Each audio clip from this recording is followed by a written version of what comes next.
एक समय की बात है, कैलाश पर्वत पर महादेव व पार्वती जी की आपस में गोष्ठी हुई। तब पार्वती जी ने महादेव जी से पूछा, आप अपने किस ज्ञान से पवित्र हुए हैं? वह कौन सा ज्ञान है जिसके बल से संसार के लोग आपको शिव जानकर पूजते हैं, जबकि आपके कर्म तो कुछ और ही दिखाई देते हैं। आप मृगशाला ओढ़े, अंगों में मशानों की विभूति लगाए और गले में सर्पों व मुंडों की माला धारण किए रहते हैं। इसमें तो कोई कर्म पवित्र है नहीं। अतः आप मुझे उस ज्ञान के विषय में बतलाइए जिसके बल से आप अंदर से पवित्र हैं। यह सुनकर महादेव बोले, हे पार्वती सुनो, जिस ज्ञान के बल से मैं पवित्र हूँ और जिसके बल से मुझे बाहर के कर्म नहीं व्याप्तते, वह गीता का ज्ञान है। मैं उसका हृदय में ध्यान करता हूँ, उसी ज्ञान के कारण मुझे बाहर के कर्म नहीं व्याप्तते। हे भगवान,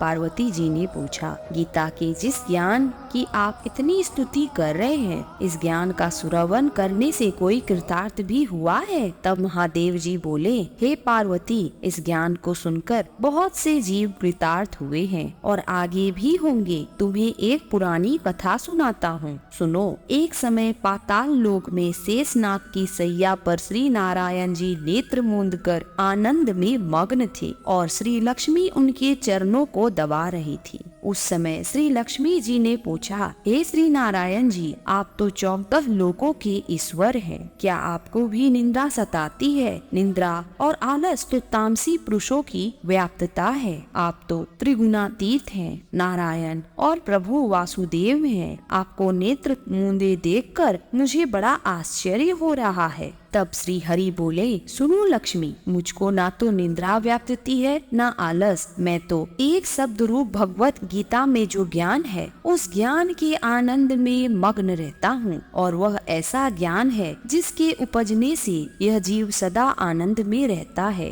कोई कलेश या दुख इस जीव को नहीं व्याप्तता। जैसे 24 अवतार मेरे साकार रूप हैं, वैसे ही गीता शब्द रूप अवतार है। इस गीता में मेरे अंग इस प्रकार हैं। गीता के पहले से 5वां तक अध्याय मेरा मुख है, अगले 5 अध्याय मेरी भुजा है, 5 अध्याय मेरे हृदय और मन है, 16वां अध्याय मेरा उदर है, 17वां अध्याय जांघें हैं और 18वां अध्याय मेरे चरण हैं। गीता के जितने श्लोक हैं वे सब मेरी नाड़ियां हैं, अक्षर मेरे रोम हैं। ऐसी मेरी जो शब्द रूपी गीता है, उसका अर्थ मैं हृदय में विचारता हूँ और आनंदित रहता हूँ। हे लक्ष्मी, तुम समझती होगी कि तुम मेरे चरणों को दबाती हो, मैं इस आनंद में मग्न रहता हूँ। मगर नहीं, मैं तो जिस आनंद में मग्न रहता हूँ वह गीता ज्ञान है। यह सुनकर श्री लक्ष्मी जी ने कहा, हे प्रभु, यदि गीता जी का ऐसा ही ज्ञान है तो कृपा करके मुझे बताइए कि कौन कौन से जीव इसे सुनकर कृतार्थ हुए हैं। हे सुंदर वर्ण वाली लक्ष्मी, सुनो। श्री नारायण बोले,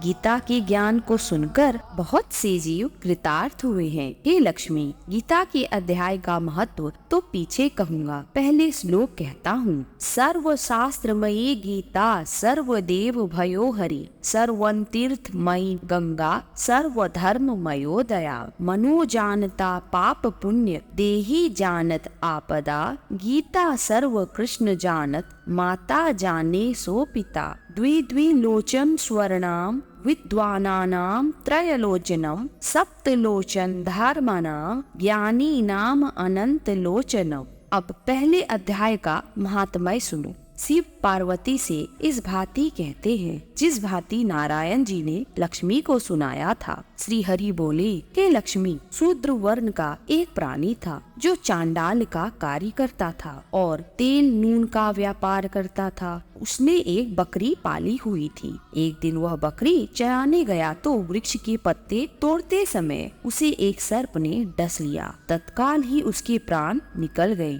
मरकर उस प्राणी ने बहुत से नरक भोग कर एक बैल की योनि में जन्म लिया। उस बैल को एक भिक्षुक ने खरीद लिया। भिक्षुक उस बैल पर चढ़कर भिक्षा मांगकर लाता और अपने कुटुंब का भरण पोषण करता।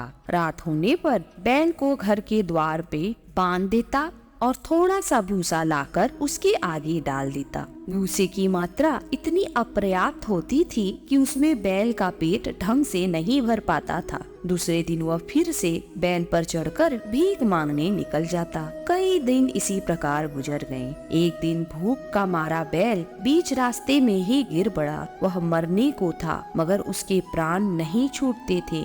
नगर के लोग देखते और दया के मारे ईश्वर से उसकी मुक्ति की प्रार्थना करते। कोई अपने तीर्थ का फल दे, कोई व्रत उपवास का फल दे, मगर बैल के प्राण नहीं छूटे। एक दिन एक गणिका वहाँ आई।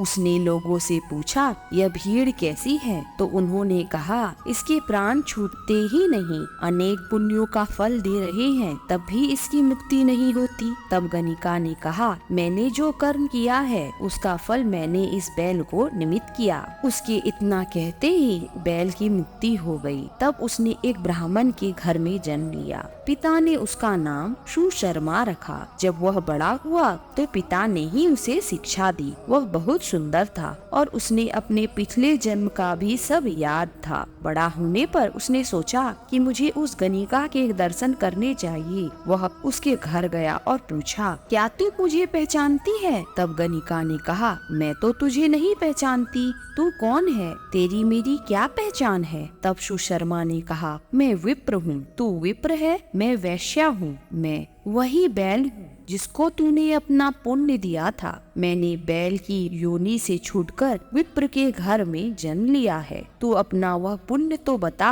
कि जो कि तूने मेरे निमित्त किया था। गणिका ने कहा, मैंने अपने जाने कोई पुण्य नहीं किया, पर मेरे घर में एक तोता है, वह सवेरे पढ़ता है, मैं उसके वाक्य सुनती हूँ, उसी पुण्य का फल मैंने तेरे निमित्त दिया है। तब विप्र ने तोते से पूछा, तू सवेरे सवेरे क्या पढ़ता है? तोते ने कहा, मैं पिछले जन्म में विप्र का पुत्र था। पिता ने मुझे गीता के पहले अध्याय का पाठ सिखाया था। एक दिन मैंने कहा कि मुझको गुरुजी ने क्या पढ़ाया है। तब गुरुजी ने मुझको शाप दिया कि रे तू जा सुआ तूता होगा। तब मैं तोता हुआ। एक दिन फंदक मुझे पकड़ ले गया और उससे एक विप्र ने मुझे मोल ले लिया। वह विप्र अपने पुत्र को गीता का पाठ सिखलाता था। तब मैंने वह पाठ सीख लिया। एक दिन उस ब्राह्मण के घर चोर आए और उन्हें धन तो प्राप्त न हुआ तो वह मेरा पिंजरा ही उठा कर ले गए। यह गणिका उस चोर की मित्र थी। उसने मुझे